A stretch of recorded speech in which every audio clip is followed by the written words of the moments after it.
سوال کړی دی هغه پیلې په دې شي جمعه باندې ما وضاحت کړو لیکن بعض مشکل داسې کوي چې یاد راشي ملګری سوال دا کړی چې یاره کله خو دې د تمام کی یا ستاسو دا نو وایي چې بس مادام زی واده شو او ما خپل احساس کړی دا دا مې خپل نه کړه او دې روح ته کړی نو آیا د دې خور په مافای سره یا د لور په مافای سره واده د څه مرشي دا خبرو چې ضروري و د دې ما وضاحت کړی هغه دا دی چې بای معافي دې ته وایي معافي دې ته وایي چې کله هغه ته دسترس حاصل شي په مال باندې د هغه قبضه راشي مثلا څنګه دا او هغه موږ په 50 لک روپۍ باندې د دې هغه حساب سره وس د 50 لک روپۍ ما راغست دي او د خپل خور په لاس کې ورکړه چې خوري دا پیسې ستاري دا ست حق دی چې موږ د قیامت پورې د الله په دې ځون راځي سي آزادۍ خوري د 50 لک روپۍ دي تا واه او دې خور د 50 لک روپۍ بل لاس ته کړی وای وسه وس د دې نه بعد دا خور وی چې تاسو ورونه زستا سو نه سره خپل مو دا 50 لک روپۍ واپس واخلو نو په دې صورت کې ومافي یا نور وی سیس واخلي خپسې کی کور دې مثلا د پلان کور دې او پلان په خپل ژوند باندې دا ریړو مثلا دا کور دې نور سره نشته او په دې کې د دې زنانه لست روپۍ ورسېږي لوري او دې نور له لست روپۍ ورکړي دا واه چې به ورکو یا د دې اساسو یو د ترانسفر کړی او وس دا نور وي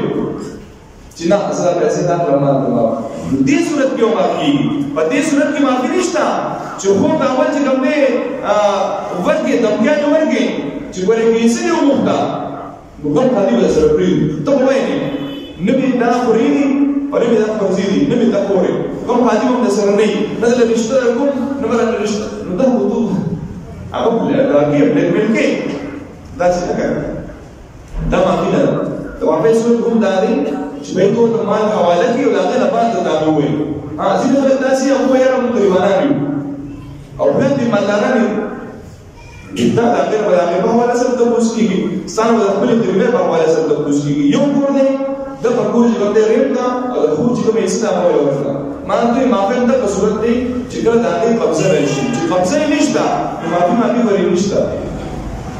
دا اصل په بلاد یو کار کوي دا نه ولا خپل مان نه وایي ولې نه وایي غریب یریږي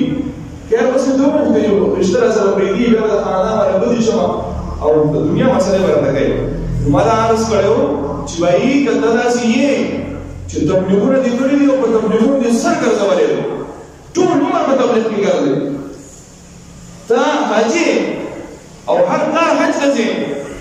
عمره کې او حج تر دې چې ته دون عبادت گزارې چې په کعبه کې ته طواف کې او روح دنا په حجر اسود کې وته روح دنا کوم ځای په حجر اسود کې ملتزم دی نه ولې او په دغه ځای کې نه کوم وته خو د پور حصہ دی نه دا ورکړي